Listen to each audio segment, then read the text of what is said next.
يا عبادي الذين آمنوا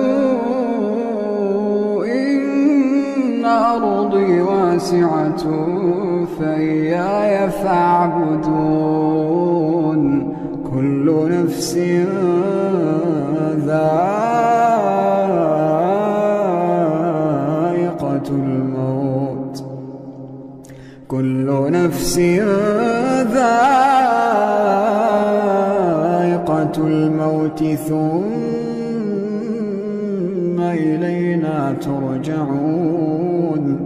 والذين آمنوا وعملوا الصالحات لنبوئنهم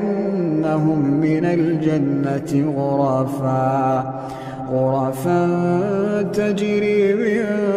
تحتها الأنهار خالدين فيها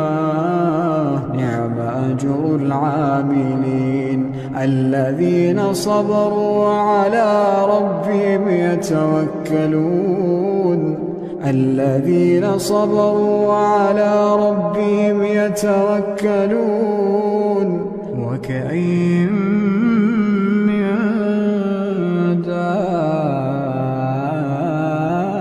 دابة لا تحمل رزقها الله يرزقها وإياكم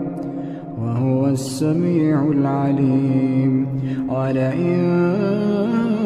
سألتهم من خلق السماوات والأرض وسخر الشمس والقمر ليقولن الله